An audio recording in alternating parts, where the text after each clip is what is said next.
Welcome, clinical problem solvers, to a very special Saturday edition of Global VMR. And we have the distinct pleasure of having a residency program join us. We have the University of Florida Jacksonville being represented today by both Cameron and actually Dr. Cameron and Dr. Khan. So I'm going to ask each of them to unmute their mics and also introduce themselves. So I'll start with Dr. Khan. Hey, everybody. Thank you for having us. My name's Cameron, and I'm a third-year medical resident. I'm actually going to go into chief position next year and hopefully get into a palm crit spot.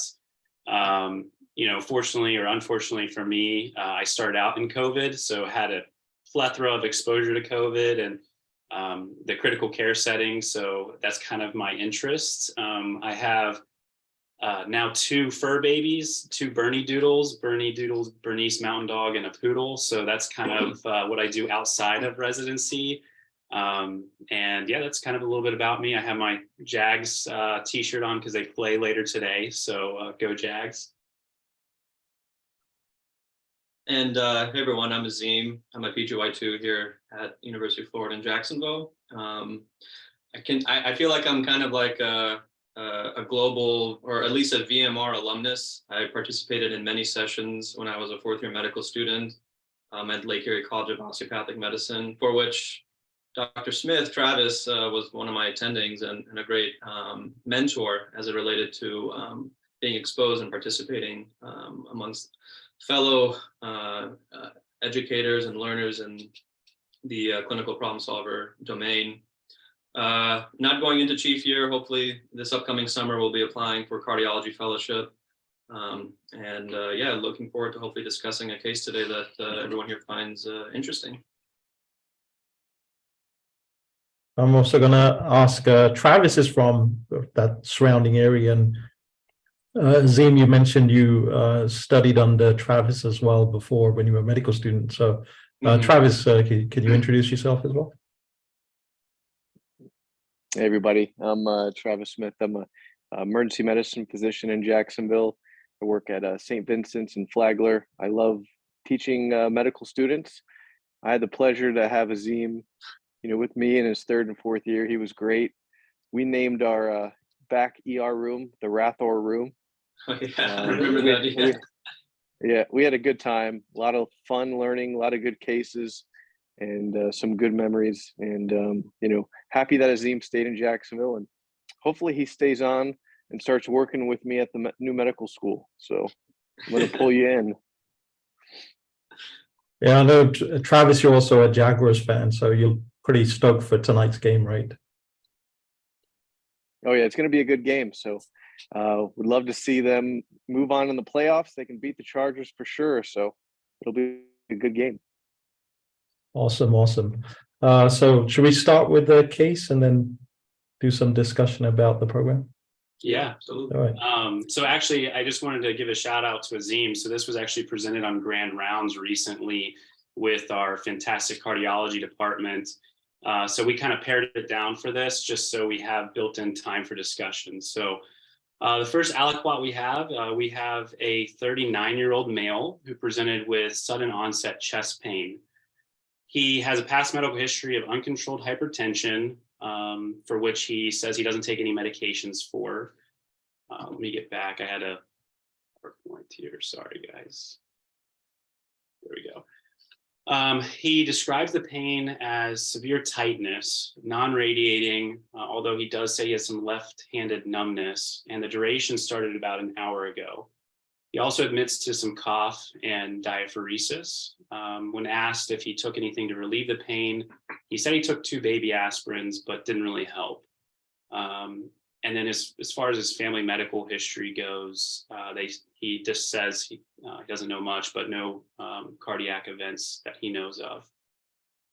Social history, he denies tobacco use, alcohol use, or any kind of substance use. And he has no known allergies. I think this is a good moment to stop here and kind of discuss the initial chief complaint. Yeah, wonderful first aliquot, Cameron. I'm going to ask Travis. This is probably right up his alley. He sees this in the emergency room. I want to sort of ask him if he can weigh in with some emergency room pearls when you see a young patient coming in with chest pain. Yes, certainly. So, the first thing that I would look at and love to pull up is, my schema on chest pain, and thinking of the emergent kind of deadly causes that you don't necessarily have to work up, but it's good to think about. And those things include, aortic dissection, pericardial effusion with tamponade, tension pneumothorax, Takotsubo cardiomyopathy, acute coronary syndrome, and Boerhaave's. So, how old was this patient? 39, so relatively young guy. So 39-year-old. It's exactly how old I am. So I'll say he's a young strapping chap. I think by history, his uncontrolled hypertension is kind of something that you think about. And if I could kind of tailor that to any of those diagnoses, I immediately kind of look at aortic dissection, I think about, but also acute coronary syndrome. And those are kind of the things I think about. But then I look at the kind of description. So, when we think of chest pain, you think of, hey, is chest pain typical or is it atypical? And you think of typical chest pain would be pressure pain, substernal, radiating to one or both arms or radiating to the back, worse with exertion, better with rest or with nitroglycerin. And then I try to kind of fit it into a bucket. If we look at here, he has chest tightness, it doesn't radiate, but he also has diaphoresis. And I was always taught someone who's diaphoretic, I feel like that is a very concerning and an ominous sign. And, something that really is going to make me, think more that I might need to do something quick. And, I definitely am going to want to look at his vital signs to see if there's anything that I really can do to help augment anything, if his blood pressure is really elevated and he has chest pain, can I augment that with, either nitroglycerin or some other afterload reducer?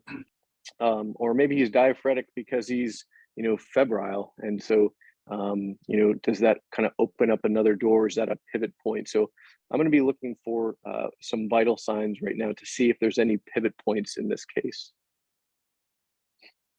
Yeah, I absolutely agree with you, Travis, there. The patient is a young patient, so don't discount the patient as having coronary artery disease. It is quite a bit young, but you can have coronary artery disease in a young patient. Maybe they have a familial hypercholesterolemia sort of condition. Other things that can affect the vessel, if we just boil it down to the basic anatomy, something with the vessel. So what could happen? Maybe you can have something of the Minoka or type 2 MI category. So things like Prinzmetal's angina or vasospasm. Then you also have to dig into the social history to see if there's no drugs here, but cocaine noticeably could cause vasoconstriction. Intrinsic conditions, the diaphoresis, it was kind of interesting, like diaphoresis, I was also taught it can go hand in hand with a condition of ACS. But there's no accompanying symptoms like shortness of breath, dizziness, nausea, or anything like that.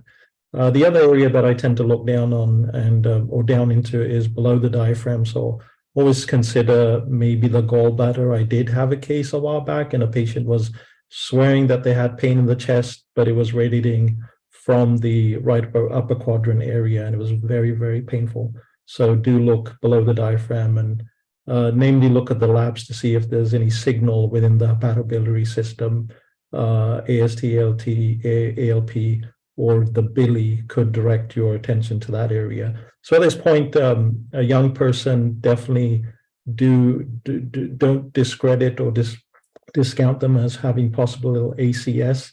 There was an article that many young people do get turned away from ERs, and they're basically told that how can they have coronary artery disease or ACS, and a lot of them actually suffer a lot of problems because of that. They may have major ramifications because of not being worked up properly. So they do definitely warrant cardiac enzymes, X-ray, and an EKG. So back to you, Cameron and Asim.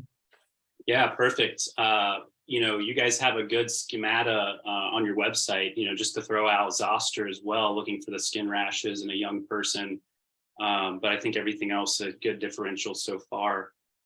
So yeah, we can go into the second aliquot. His blood pressure was 230 over 112, heart rate 71, respiratory rate was 17, oxygen was 100% on room air.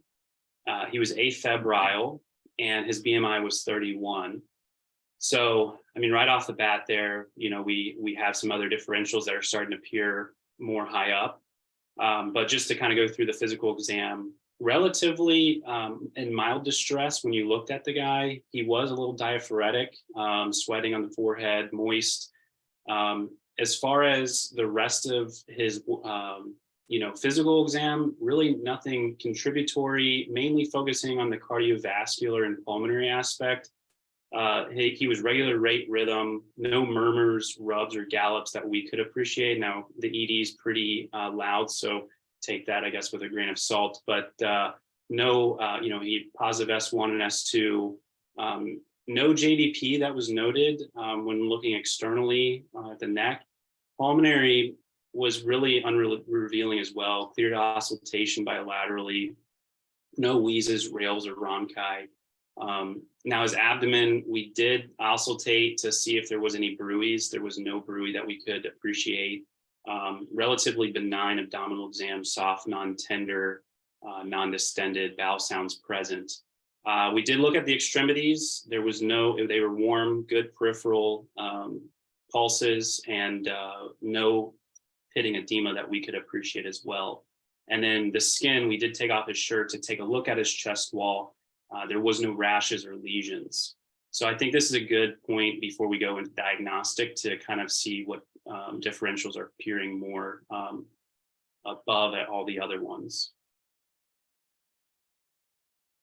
Yeah, I guess I'll weigh in first this time, then I'll ask Travis if there's any other thoughts. But what really sticks out from the vital signs is this terribly uncontrolled blood pressure. So the question is, this patient does have a history of hypertension. So is there a condition that's causing the run up in this blood pressure, or is the blood pressure the cause of all of these complaints? So blood pressure of this degree can potentially cause chest pain.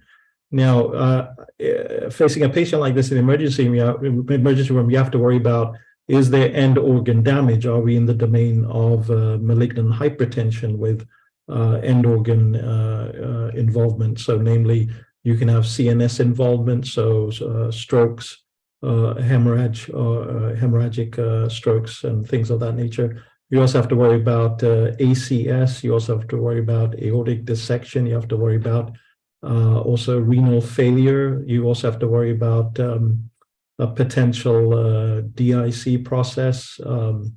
With the shear forces on the endothelium, there can be tissue release and massive coagulation or trigger of the coagulation cascade with DIC occurring throughout the body. So you also could have involvement of the ocular system and papilledema and potential ramifications in regards to eyesight. So this blood pressure could be the cause of this chest pain. Doesn't necessarily mean there's ACS, but it could be a call out for help. Otherwise, this patient's going to potentially suffer grave consequences because of this blood pressure. So it's very urgent to bring this blood pressure down at least 25% or below. Now, if this blood pressure is causing this, could there be something ominous behind the scenes? There could be namely a number of things that could be endocrinological. So pheochromocytoma comes to mind, but in that condition, you get episodic bursts of blood pressure. So blood pressure will wildly swing out of control, and you have these diaphoretic episodes. So that will be something to think about. So all of the conditions that are encompassed by secondary hypertension. I'll stop there. Yeah, going back to the cocaine thought, that can also cause a high blood pressure, can cause chest pain and so on. But again, here the patient discounts use of drugs. Alcohol withdrawal can manifest with such high swings in blood pressure. It's also something to think about, but probably not relevant at this point because of the patient denying this in the social history. Anything else, Travis, that you can think of? No, I think all the things that you said were great. I was just going to ask him what, just so I have a good visualization, what bed in the ER was this gentleman in? He was right in front of the. He was an ECC 8, so that's right in front of the residents. ECC 8. All right. I used to travel those halls over a decade ago. There, it's definitely a busy hopping place. I think. We look at blood pressure, and I mean that's kind of like the pivot point here with me, and what I'm going to try to modify. Sometimes the blood pressure is the driver, and sometimes the blood pressure is the passenger. So I know a lot of patients come in and they fixate on, they feel bad and they check their blood pressure and they attribute whatever symptom it is to their blood pressure. And I know you guys see that all the time. Like, oh, I got a headache. I checked my blood pressure. It was high. Or they felt lightheaded or dizzy and they checked their blood pressure. So they immediately associate that with their blood pressure. But, the blood pressure for the most part is a painless phenomenon and doesn't generally cause symptoms unless it does. And those are kind of the exceptions and not the rules. And in my experience of treating blood pressure, your blood pressure could be high from pain. I mean, if you break your leg, if you're having an anxiety or panic attack, your blood pressure is going to be elevated. What I'm not going to do to, treat somebody's, if someone breaks their leg and their blood pressure is 190 over 100, I'm not going to give them labetalol. I'm going to treat their pain medication. I'm going to treat their anxiety. But in this case, I'm going to assume that the blood pressure is the driver here. And, if this is acute coronary syndrome, I'm going to want to look at the EKG, because if it's acute coronary syndrome, I'm probably going to want to afterload reduce, start this person on a nitroglycerin drip after maybe I give them a bolus of nitroglycerin. Or if I suspect that it's aortic dissection, I'm going to start this gentleman on either an esmolol drip or a labetalol drip or a nicardipine drip, depending on what his heart rate is. Did you guys mention what his heart rate is? Yeah, it was 77. 77. Okay, Beats good. So that's probably what I'm going to do. And I think I'm going to utilize the EKG here for some help and assistance on kind of, telling me what it is, just to look to see on his EKG if he has any ST elevations, if he has any ST depressions, or is the EKG normal? Does it show, LVH and not really any heart strain or any ischemia? So I'm going to use that. And I'm sure you guys have gotten the EKG, because they do EKGs on just about anyone that walks in the door, especially with chest pain. I'm going to use that to really guide what I'm going to be doing next. Yeah, that's I really appreciate your guys' thoughts and walking through your differentials and what you guys think about.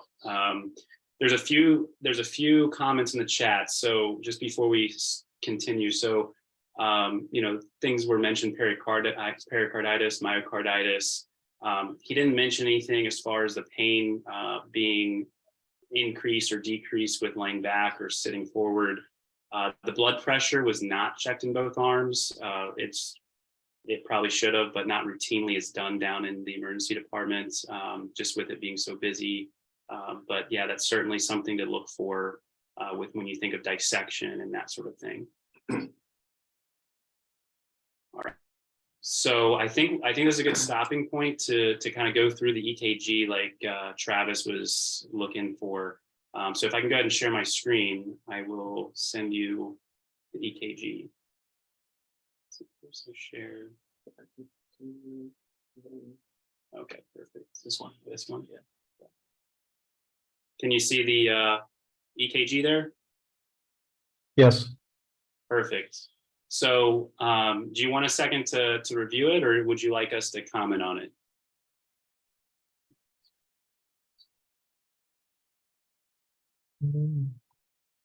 I think I'm watching it.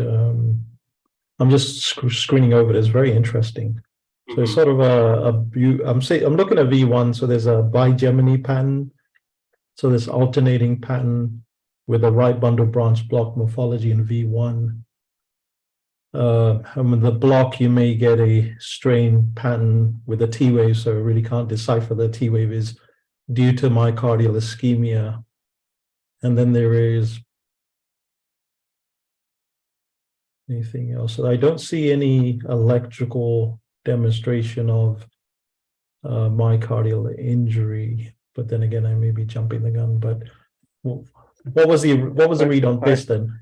Go ahead. It looks like when the wide complex beats, I think, are those extraventricular beats. Yeah. Like if I look in V4, it's a narrow complex, and then the beat afterwards, I think, is that ventricular ectopy beat where it has a wide complex. You're going to get that what we call the rule of appropriate discordance. So anytime you have a wide QRS or a very large amplitude QRS, that T wave is going to be normally reciprocally kind of opposite to it.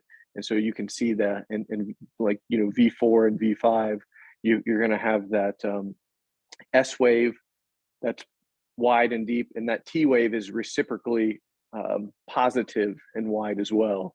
So I wouldn't read this as ischemic. I would read this looking at the other beats that he has ventricular bi-Gemini, but I don't see necessarily any ischemia. I don't see a STEMI, and kind of makes me think less likely that this is like an acute coronary syndrome pattern. So actually, great. I really appreciate you being here, Travis. Yeah, I kind of have to switch my brain to looking at EKG. So you're absolutely right. You have two competing rhythms here. So that's wonderful that you mentioned. So those wide complexes are from the ventricle. So that's the bi-Gemini, and the narrow complex has a P preceding it. So this is the foreground rhythm, and the background is this PVCs that are showing this right bundle branch block morphology. And then you're still seeing this RSR prime with the narrow complex. So it could be an incomplete right bundle branch block preceding each wide complex beat.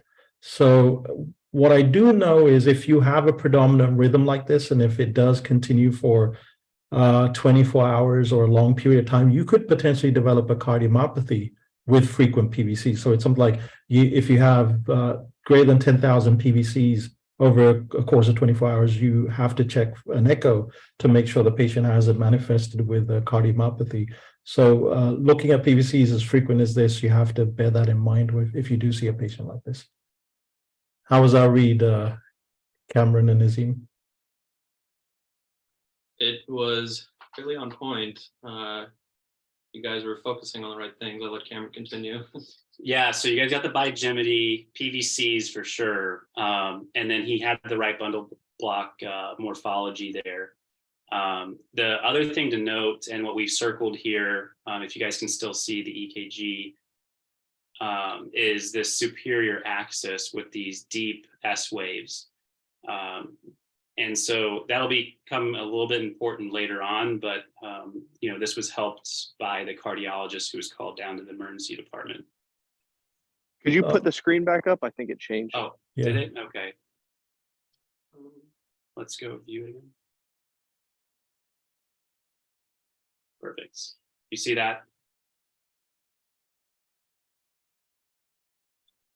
Okay. So yeah, the deep S waves in V are leads 2, 3, and AVF.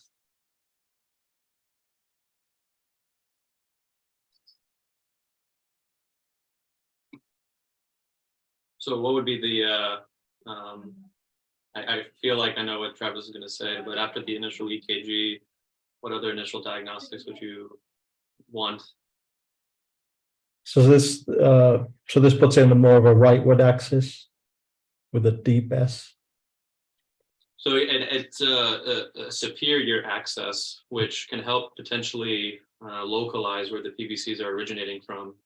Most PVCs generally originate from the right ventricular outflow tract. But if you have a deep S waves in the inferior leads, which is the definition for a superior axis, that can point to potentially the origin being somewhere in the left ventricular apex.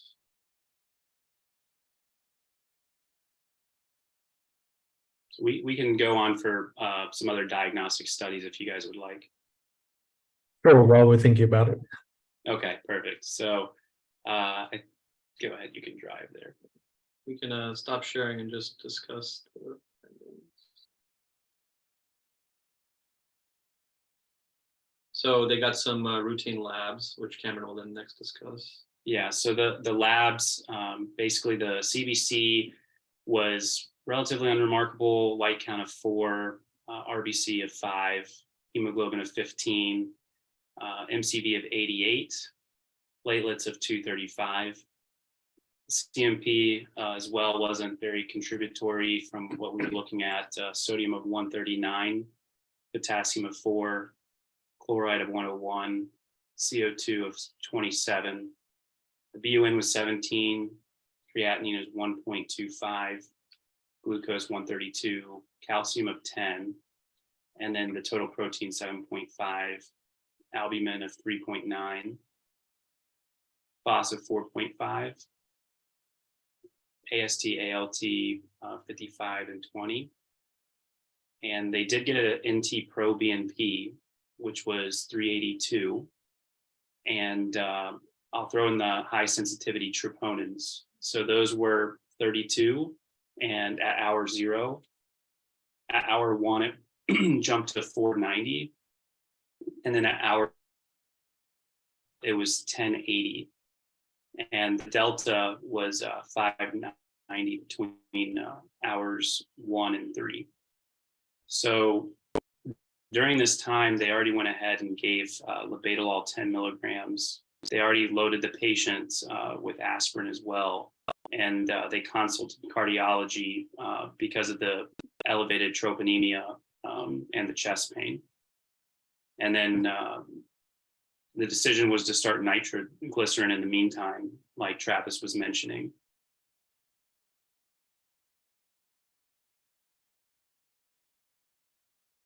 Should we stop? Yeah, we can stop here. Yeah. Should we stop there? I have a thought, but Travis, you want to take the lead? Yeah, I mean, most of the labs, I think, kind of like you mentioned, are were the platelets 35 or 235? 235. 235. So the CBC really didn't tell us much. The chemistry panel, also not that revealing. The calcium might have flagged a little bit high. I don't know what your calcium parameters are, but most of the time that could just be from dehydration or something like that. Liver function tests are normal. Pro BNP I think was a little bit elevated. And then as far as the troponin, what is your normal? Is your normal less than 0.05? Is that what yours is? Yeah, it's anything. So our troponin leak or troponemia, anything that is, I believe, over 5 or 8 with a delta of greater than 15 for females and greater than, I think, 20 for males is considered significant. So 32 at hour 0 is elevated. Anything above, that is definitely elevated. Okay. So I mean, obviously there's something that's causing a troponin leak. And as we know, troponin leaks can be from acute coronary syndrome. It can be from pulmonary embolism. Any type of heart strain can do it. Stroke. I mean, there's numerous things that can do that. Also elevated kidney function. If someone has renal failure, that can cause the troponin to stay elevated. So obviously there's some kind of ischemia there. I think the modifier with the labetalol, giving a dose of 10 or 20, to start is fine, but the nitro drip I think is also helpful. If it is an aortic dissection, you would want to make sure that you're reducing rate as well as the afterload. And so that's why the labetalol is good, because the labetalol would get both heart rate and blood pressure. The nitroglycerin more or less afterload sometimes you can get a tachycardia from that. So just make sure you have, something for the rate there. But I think this patient's heart rate was already kind of at 70. Typically when we start a nitroglycerin drip, I know a lot of times, depending on what hospital you are at, everyone's a little bit nervous on the number. And typically I've seen people start at like 15 mics, which is like tiny doses. When people come in extremis, like for instance, if they have SCAPE or, sympathetic crashing pulmonary edema, or, something where their blood pressure is really high and they're in heart failure or something. I mean, I'll give people 500 microgram boluses or 1,000 microgram boluses and start them on a drip at 400 mics per minute to really drop their blood pressure low to kind of help whatever emergency is going on, and then you can kind of tailor the drip. So just be curious to see like what rate they put them at, and what target blood pressure goal for him, because if he had an aortic dissection, you would want his blood pressure at about less than 140 and his heart rate around 60. So just thinking of the next move as far as imaging goes, I would think that you would want to image this gentleman's aorta as well, before you get cardiology involved. I mean, usually we like to use CT scans and get D-dimers. I know there's some people like to use D-dimers for aortic dissection, but I'm curious to see what that is as well. Yeah, it's interesting. We got a couple of competing theories here. One definitely at the top of the pile is ACS. So we've got our EKG, we've got our troponin. EKG is sort of unusual with this electrical disturbance. It doesn't show an electrical disturbance consistent with myocardial injury, but I'm kind of concerned with this ventricular bigemity. Do we have a baseline EKG for this patient? Or? No, we do not. This is actually his first time actually presenting to any of our facilities. So it's interesting if you go back to the HPIs, there's not a lot there. You do have this chest pain plus blood pressure, and then this tightness, which isn't really going anywhere. And but there is some cough, diaphoresis. So this isn't usual for an AMI, although what we learn in the medical textbooks isn't necessarily what we may see in the emergency room. So this could be an atypical, or it sort of has some typical features, but we don't have any shortness of breath or other features that could increase our pretest probability for ACS.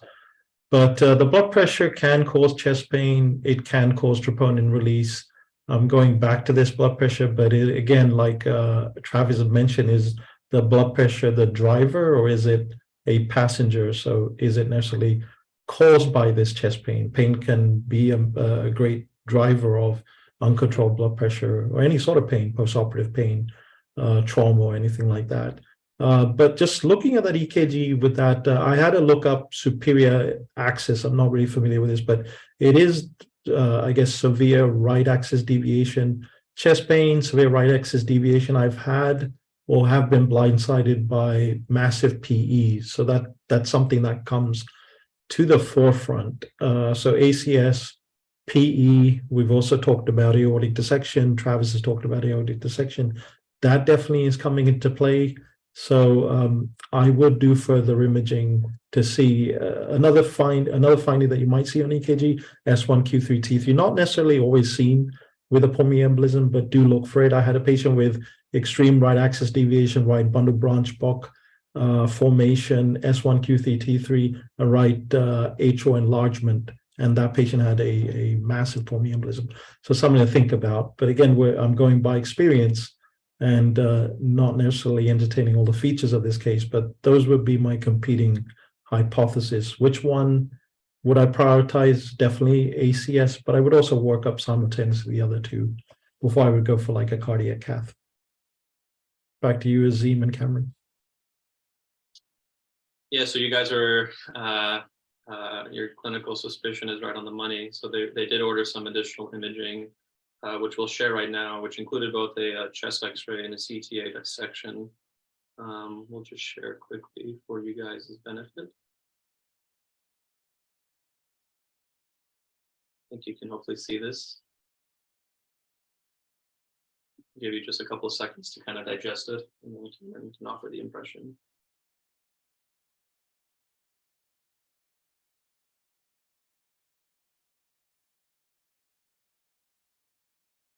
You want a very interesting imaging, Travis? What do you think?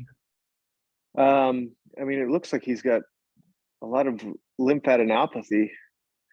His mediastinum is, widened on his X-ray, and then that nice kind of coronal, to me, looks like lymphadenopathy, but I don't see a big saddle PE on there. And also looking at the aorta and the pulmonary artery, the aorta looks a little bit bigger than the pulmonary artery, but I don't see an obvious ascending aortic dissection or a descending aortic dissection. And his lungs look okay, but I'd run down to the reading room, ask someone to look at it. That's what I would do, Azim. All right. Yeah. That's great. Do they still read down there in the radiology resident room down there in the basement? Yeah, they do. I'm still there. So the impression for the chest X-ray, like you guys said, can you see my pointer here? Yep. This perihilar lymphadenopathy through here, just this bulkiness, kind of riddled in the mediastinum area, perihilar region. And then out in the peripheries here, kind of mid lung zones, kind of more in the apical area, you're starting to see these nodules coming into play out, especially down here. So, and then in the upper right here, you definitely see on the CT coronal view, this perihilar lymphadenopathy, very bulky on both sides. And then there was no significant PE. In the periphery, maybe there could be very small subsegmental, but nothing like a saddle or major PE.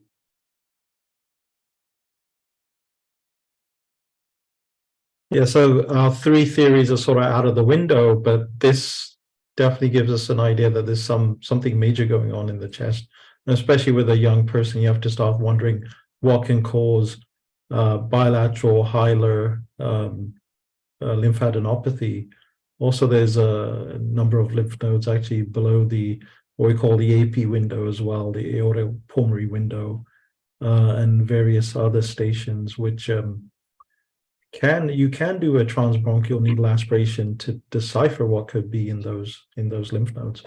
So in the hands of a capable bronchoscopist, you could get a good sample of lymph node tissue. But differential diagnosis will be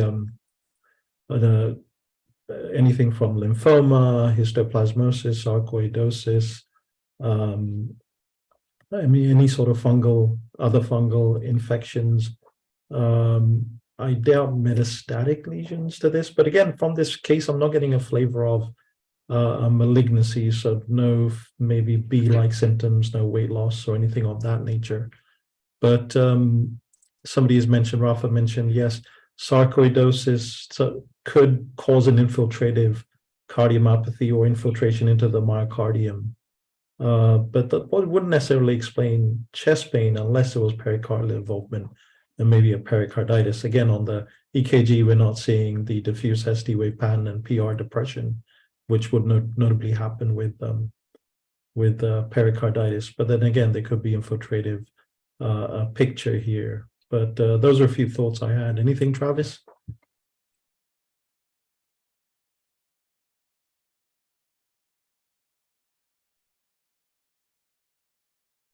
Sorry, my buttons aren't working. No, I honestly, I don't. I mentioned in the chat, I would enter all this stuff into that that AI chat GPT thing to see if they could figure it out. I'm sure they would. Have you guys tried to use that yet? It's pretty amazing. Yeah. Yeah. But yeah, so you and Ravi are, first of all, I'm just, I love hearing you guys just dissect this and your thinking process. And Ravi had mentioned, these initial imaging findings before potentially pursuing a cardiac cath. So at this point in time in the patient's initial hospital course, or ER course, I should say, he was then, like Cameron was saying, was started on the heparin infusion and a nitroglycerin infusion, was admitted to the cardiac care unit at this time for treatment of his hypertensive emergency, and at that time presumed NSTEMI. And so the patient at that point in time was then offered a urgent coronary angiogram. And not to belabor it, but I'll just share the image of the angiogram here just for the sake of digesting it. I'm just going to share the image once again, if that's okay. So we won't have to go into this too much since I don't think we have any cardiologists on the call, but it was normal, clean cath. There wasn't really much there. And then this is where it starts getting a little bit interesting. They ordered a full echo, and I hope I can play the video here for you guys to take a peek at it. And by the way, there was no POCUS done in the ER by either the residents or attendings. I don't recall if actually, I'm sure the cardiology fellow had done a POCUS, but I didn't document it. But I'm going to play it here. Hopefully it's a smooth frame rate for you guys to kind of appreciate. And then I'll offer the interpretation afterwards.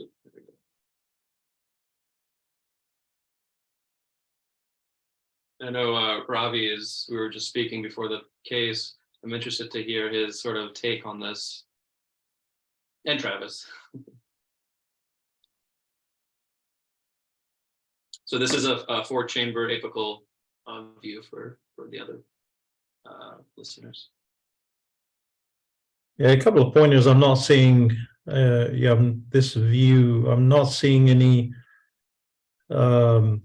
anechoic surroundings of pericardium, so no pericardial effusion.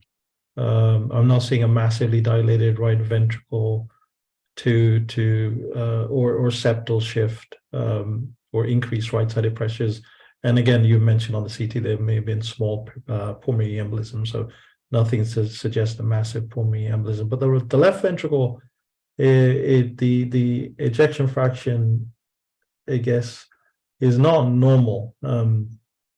Definitely the squeeze is a little atypical, and then right at the apex there, so if you see, it's not uniform with the rest of the ventricle, so there's almost like a ballooning there that you're seeing.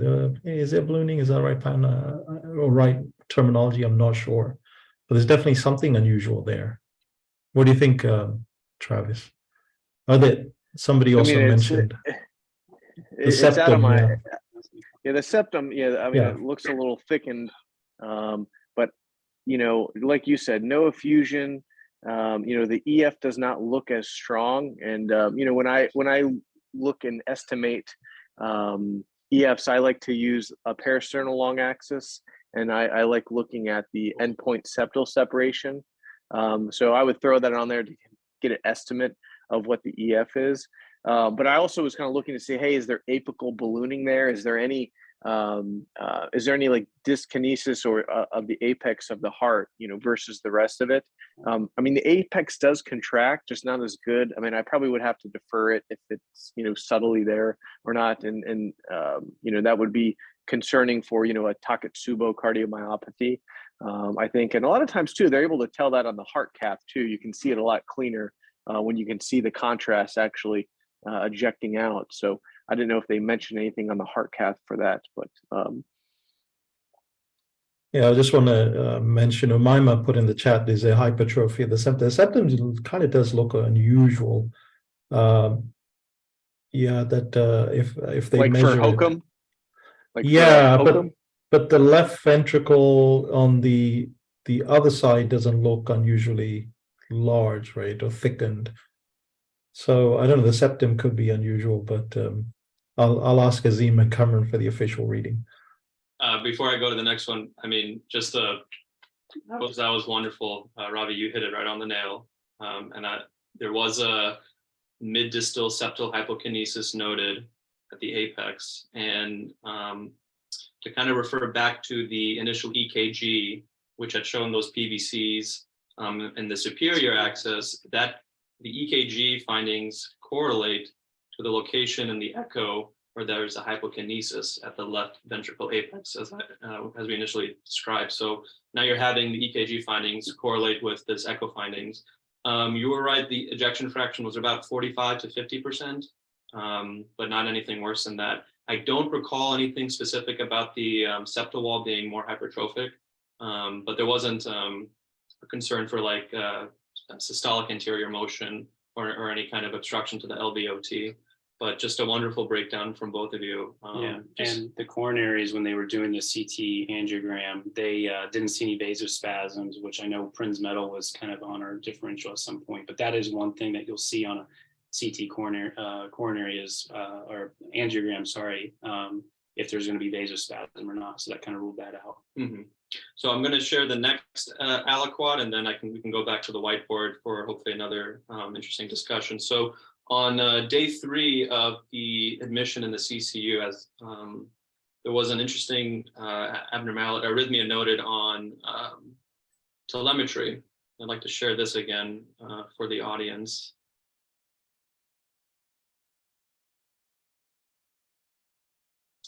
So we won't spend too much time hopefully on this, but here's the arrhythmia.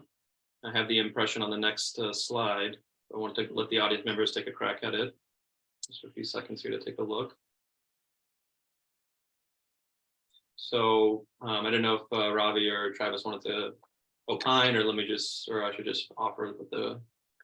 No, he has a conduction problem. Yeah. Yeah. Good one. Wonderful. That's great. I learned from the best. So yeah, it was a transient Mobitz 2 AV block. And so at this point, I think it'd be nice to pause here and then see what kind of thought process both of you have to offer, and I can stop sharing. So yeah, Travis absolutely hit the nail on the head there. Yeah, I was looking first when you see a conduction problem there, you're looking if the P's are before each QRS and if the P's are getting longer in duration. So it looked constant, so this would be a type 2. But yeah, what the question you had is, Eamon Cameron, what could be causing it? Sorry, what was the question? Yeah, I guess I thought that would be an interesting point to pause and see what your thought process are for any kind of additional workup, or what you think patients, any kind of etiologies that play. So we have this theory of infiltration. So you have, chest pain, findings of normal coronary arteries. There's chemistry of myocardial injury. There's high blood pressure, which could explain it. And then these lymph nodes. We have to go back. We've had this fascinating echo when this mild cardiomyopathy and this ballooning. But what about these lymph nodes? So I think we need to pursue that. That may be what will give us the answer. And if there is something, maybe granulomatous that's going on in the lymph nodes, that could be also reflecting in the myocardium, and even namely the bundle branch or the conduction pathways of the heart. So I'll be interested to see if there's something that could be, or the answer may lie in the lymph nodes, can explain conduction disease in the heart. Travis, what do you think? I'm loving this case. This is really awesome. I love the tie-in, to the PVCs, to the conduction abnormality, to the lymphadenopathy, and the high blood pressure. I mean, this is just a really cool case. I just want to see. I want the answer. I'm itching for the answer here. So I think the lymph nodes is where you're going to find it. And I know a lot of people have been putting in the chat, sarcoidosis seems like a good, reasonable one to drop anchor on. Yeah, let's go to the next aliquot. Yeah, absolutely wonderful discussion. So at this time, since it was in the cardiac care unit, they decided to pursue some additional imaging, which included a cardiac MRI. I'm going to share the screen again. And then I'll have a series of images to show you. It is pretty interesting to see, though, because if this was somewhere else, like maybe the ICU, that the lymph nodes would be probably more forthgoing as far as trying to do the workup. But because it went to the CCU, they looked more for cardiac imaging, which I think this is another take, but certainly you could have biopsied those lymph nodes. Yeah. So without getting into too much of the granular detail, here's a cardiac MRI, and the way that the attendings have explained it to me, you have the initial MRI without contrast enhancement, and then they offer the contrast. And the gadolinium, they record the image 5 minutes after the gadolinium is administered to see if it's staying back in certain tissue. So here we have, this is just to get an appreciation. The next slide will show you the impression. But here's just some slices of the cardiac MRI for this patient. And I feel, and I sense it in the chat, and I can sense it also in the expressions and thought process of both of our case discussants of what was potentially the diagnosis. So the official read here is that there was delayed gadolinium enhancement in the mid-myocardium and right ventricular side of the subendocardium, the interventricular septum at the level of the mid-ventricular and apex, which was consistent with focal infiltrative heart disease. And it was likely, and I'll let maybe someone take a guess at what was the final word in this impression.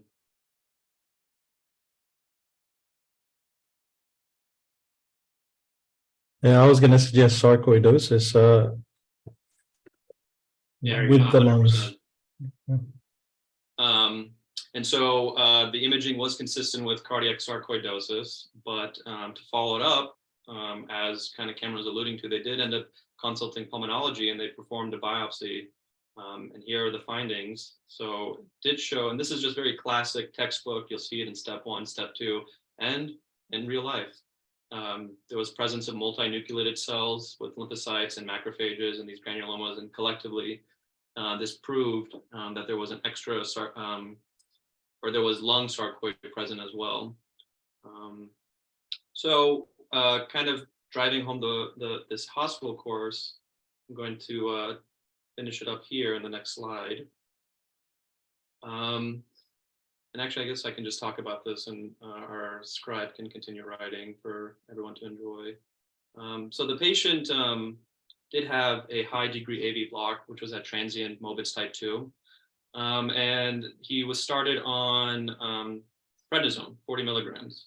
And at that point in time, or actually, I should say, frankly, after the first arrhythmia was noted on telemetry, the electrophysiology service was consulted, and they came and evaluated the patient, and they decided to schedule the patient for an AICD for a pacing indication.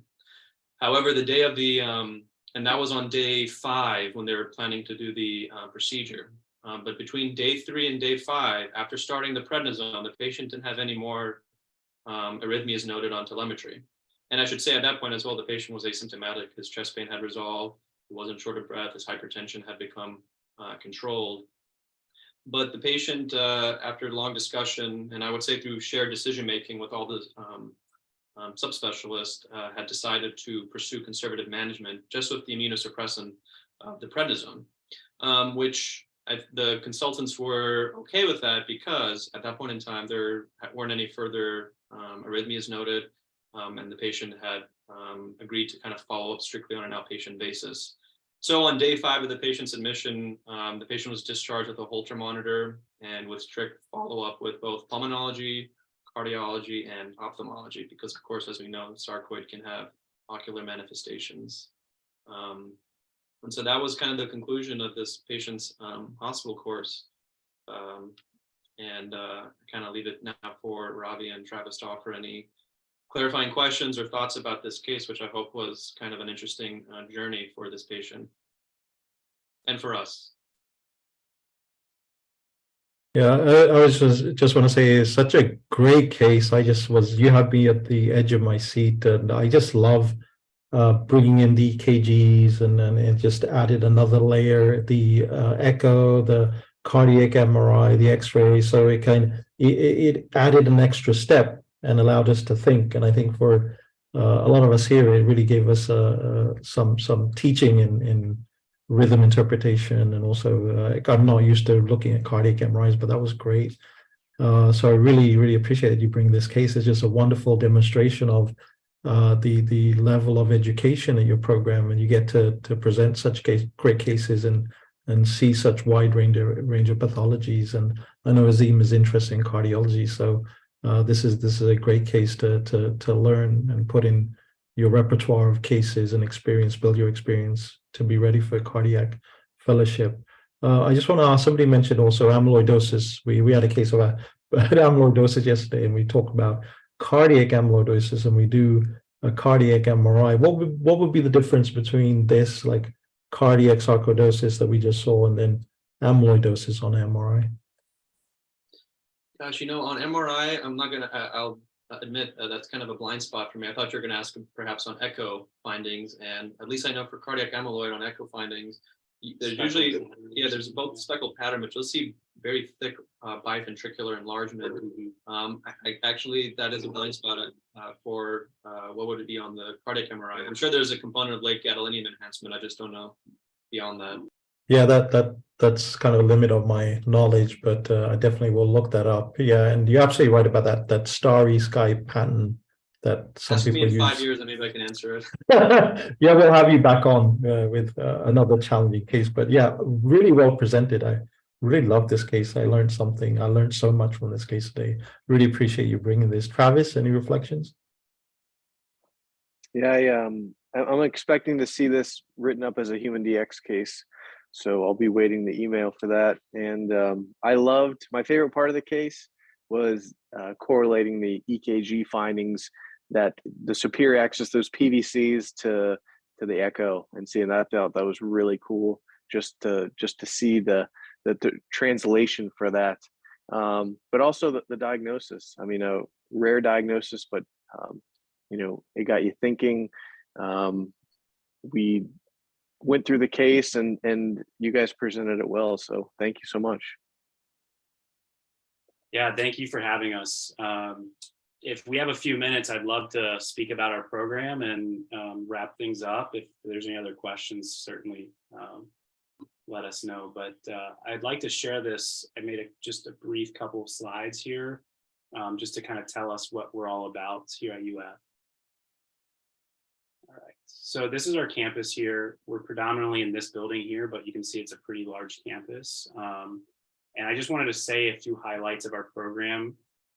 Basically, we started in 1913 with 2 residents, and now we have 16 categoricals and several prelims. And we pride ourselves on being inclusive. So we welcome IMGs and people from the Caribbean and Trinidad and all those places, especially internally as well within the United States. But we have all sorts of fellowships except for, I think, ENT and dermatology. And our success rates for fellowship, if you want to do fellowship, it's not required, but it's a 91% chance that you'll fellowship if you wanted it. We have opportunities for research, board pass rates pretty high.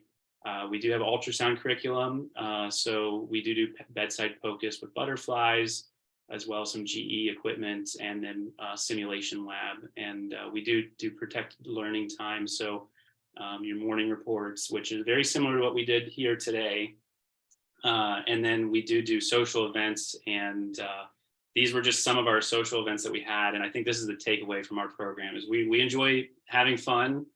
We certainly do work hard, and we do see a lot of patients. I know Travis, it sounds like the patient population we serve, and it can be difficult at times, but we do go out to the beach together. We have this golf tournament that we do, and you don't have to be good at golf at all. You could just sit there and drive around the golf carts if you wanted to. But and then this canine social thing, a lot of people have dogs, including myself. So I'll let Azim kind of take the last slide here, as far as if you want to get to know us more. Yeah, so first of all, thank you for having us, Rafi, and Clinical Problem Solvers.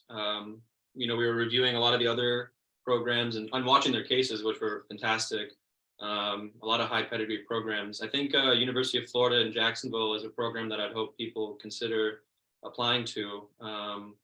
our program director, Dr. House, when we spoke to him about presenting this case, the main impression he wanted to offer to applicants is that it doesn't matter really where you come from. The phrase he uses with us is, it's not your genotype, it's your phenotype, meaning that your personality, your sense of like what you're passionate about, your career interests, and your commitment to learning. Those things are kind of the things that our program looks for. And kind of like any other program, once you pass like that academic threshold, the interviews where we get to know you. I mean, Cameron and I and our other residents participate in the interview program, and that's a great opportunity for us to learn about applicants. The program's in sunny Florida, so we don't have to deal with like blizzards up north. I mean, the coldest it gets here is 50 degrees Fahrenheit. I don't know what that is in Celsius, so for the global community, my apologies. But I think our program has a lot of positives, a lot of learning to offer, and kind of like what Travis was alluding to, this case happened right here at our program, one of many interesting cases, and scholarship is a big component of our program, and we have a good reputation both at regional conferences and national conferences. And I think ultimately at the end of the day, our program, I feel like it's the perfect size where you get to know everyone gets to know you. You're not just a number. I'm not a PGY2, he's not a PGY3. We have names, our faculty know us. And kind of speaking to this IMG audience, our faculty have a diverse background. Our attendings are from Myanmar, India, Trinidad and Tobago. Our fellows themselves come from all walks of life, from Europe, from Asia, and obviously within the United States as well. So I hope for the listeners and viewers, you consider our program as one to apply to. And these are just some of the social media avenues to follow and keep track of our program. For the upcoming academic cycle, we do these 15-minute preceptor Zoom calls where a faculty member will talk about something interesting. I probably could have presented a case on monkeypox that actually Cameron and I took care of a patient just a few months ago. And we have faculty that can discuss that, and then it's an opportunity for you to get to know our faculty and our program a little bit more. So just to kind of conclude, I hope this case was interesting. I hope it kind of got the juices flowing on this Saturday afternoon. And I hope you consider UF Jax moving forward. Thank you again for having us. And we can take any questions too if someone has it in the chat or want to ask it. Yeah, Yasmin has a question. Yes, I'm amazed at the presentation, definitely taking notes for the next batch. Now, my question is, after learning that you do all these VMRs and you have all these opportunities, what other opportunities in medical education you have in your program? Yeah, so that's a great question. Beyond like the morning reports that are every day that you have to present at probably about once or twice within a given month, and then the conferences at noon, the grand rounds that we have every Wednesday. We have our simulation lab that we use quite frequently, especially for codes and learning how to do your procedures. I would say the other learning that some other programs might not have, just because of sheer volume of fellows, is procedures. The procedures are not taken up by the fellows. They will want you to do the procedures. So you will get very good at doing bedside procedures. You'll have no problem getting the procedural skills. Now, if you don't want to do that, you certainly don't have to, but we do have some baseline requirements, like 5 central lines, things like that. But I think that's probably where I like the most about our program is the procedures, being able to have more ICU months if you wanted to. And if you're interested in GI, they try to put, the GI month or 2 weeks in your intern year. So if you get that little flavor and you decide really early on if you really want to do it or not, they don't wait, until second year. Yeah, the thing I'd also add is, I know it almost sounds like a cliche, but I really think our program is resident driven, particularly on the floors.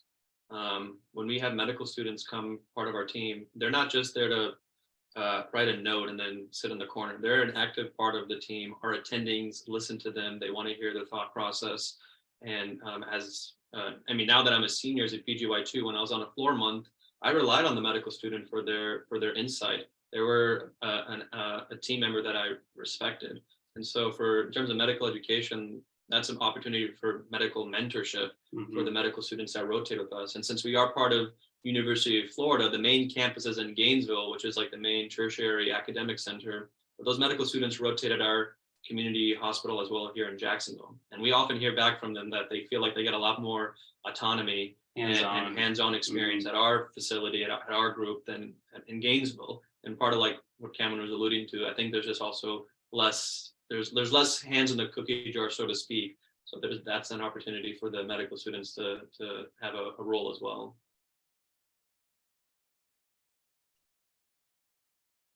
Yeah, thanks for the question. Yeah, I see that there are a lot of questions, but I feel like because of time constraints, I don't know if you Yeah. guys can keep doing it.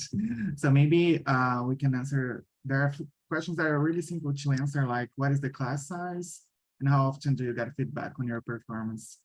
Yeah, so feedback, you're always going to get feedback, and then they ask you that of yourself, so you'll get tired of giving feedback too. So you'll get plenty of feedback, don't worry.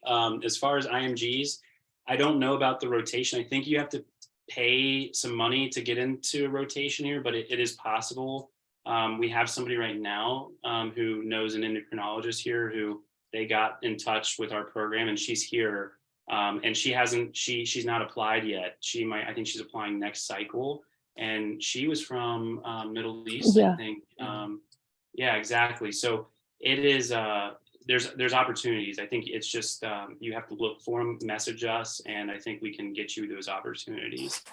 And we do get mentors. I think there was something about some, mentor and fellowship experience. So you always get paired up with a mentor as soon as you walk into the program, and it's based on what your interest is in. And if your interest changes, then you can always look for another mentor. Yeah. Last week, I just met with our electrophysiology program director, Dr. Catanzaro, discussing this case as well as some other case reports, actually a cardiac amyloid case, as Robbie there was alluding to previously. But mentorship at our program, there's plentiful. So yeah. I think our program's like a hidden gem. I mean, it's in Jacksonville. We're not really known for anything. Hopefully, we're going to be known for the Jaguars in the near future. But I hope people keep this on their radar.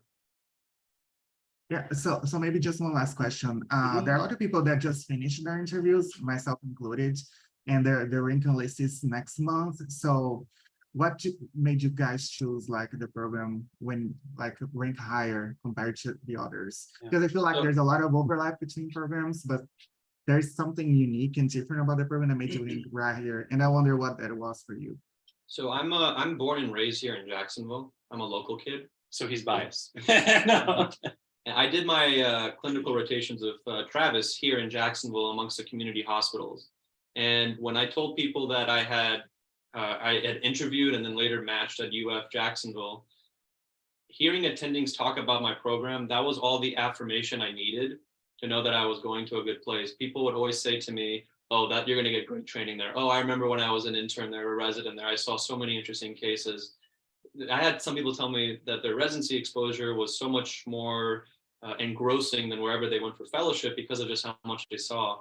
So I think what makes our program unique is that it's intimate because it's not this large, like 40 people in a PGY1 class.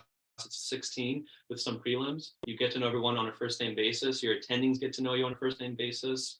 And I think if Dr. House was on this call, one thing I think he would stress is that he wants to make sure that the program feels like a family. And if I can offer one example about what that means to me, when I was an intern, I was struggling with some personal life issues, and I asked if I could take some time off.